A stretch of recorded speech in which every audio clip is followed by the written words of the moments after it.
Good evening, ladies and gentlemen. My name is Paul Ope. I come from Nairobi, Kenya, where I work as an interpreter and translator. I also do training for interpreters at the University of Nairobi. And I would like to start my speech. As you may be aware, Kenya recently held general elections on the 8th of August 2017. In Kenya, elections are held at once for the president, for the governor, for members of county assembly, for members of parliament, women representatives, and governors as well. Well, it takes a lot of time because you're given 6 ballot papers that you are expected to fill in and put in the respective ballot boxes. And Kenyans are always excited about elections.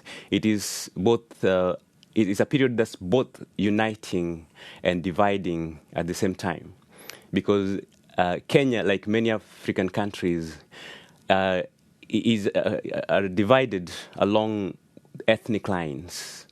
Kenya has about 42 tribes or ethnic groups, and each of them has a specific language. If you ask me which language I speak, I will tell you that I speak the Luo, which is native to Kenya, but it's also spoken in Tanzania and Uganda, which are the neighboring countries of Kenya. We elect our leaders sometimes based on these tribal lines, and somebody who wants to be a president must try to convince other tribes to support him or her.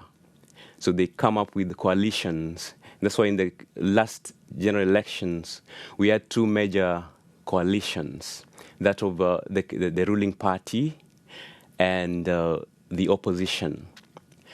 If you follow the news well, you must have realized that the opposition had about 5 main principles. They call them principles because they represent different parties, but they came together to form what they called NASA, the national coalition. So on the 8th of August, very early in the morning, Kenyans woke up and went to the various polling stations to present their opinions to the ballot. It went well, and we were happy. But later on in the evening, the results started trickling in, and they were being beamed live on the screens and on national television stations.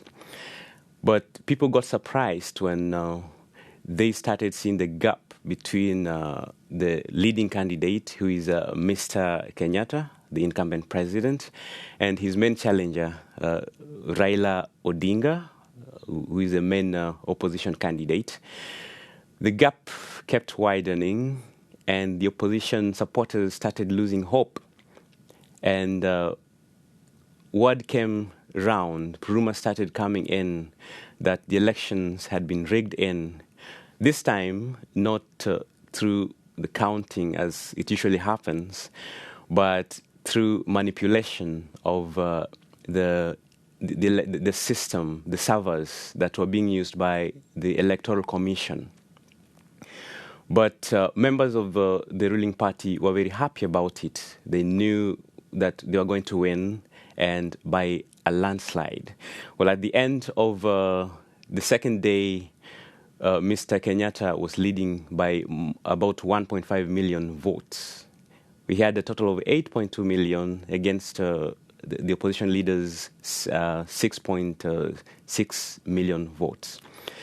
But this was contested, and a lot of experts came in, including mathematicians, statisticians, who say that it is impossible statistically to have a figure that is constantly between 54% for the leading candidate and 44% for the second candidate. So it was a constant 11%. And it brought a lot of argument among mathematicians. So to cut the long story short, Mr. Odinga, who is the member of the leader of the opposition, decided to petition the IEBC in court And finally, for the first time in Africa, I believe, the presidential elections were annulled by the Supreme Court. Now, this is a first, and we were very happy about it, both members of the opposition and members of the government, because I believe that it sends a clear message that institutions in Africa, well, in Kenya, are beginning to work. Usually, we have a situation where if you take anybody who is in the government to court, you're bound to lose, because normally the courts are controlled by the president. The president, in the past, appointed the Chief Justice. But since the new constitution was inaugurated in Kenya, the Chief Justice is interviewed by the public, and the session is normally beamed live on television. So he is considered independent and answerable only to the people of Kenya, not to any individual. I hope that this can happen, this can be replicated across Africa, because we have many countries where people, teenagers or youth, only know one president since they were born. In Kenya, it was the case because President Moi led for 24 years, and when we were growing up, President or Moi were synonyms. So if you wanted to know the president of Uganda, you'd ask somebody from Uganda, who is your Moi? But in a sense, you're asking him, who is your president?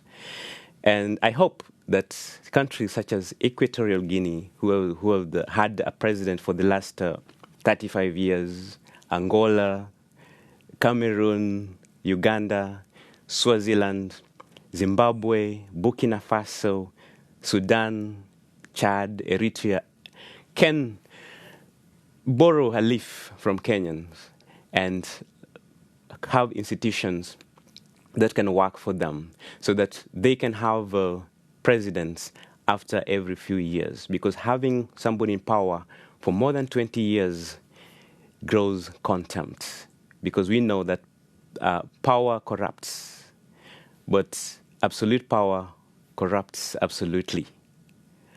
Thank you for listening to me.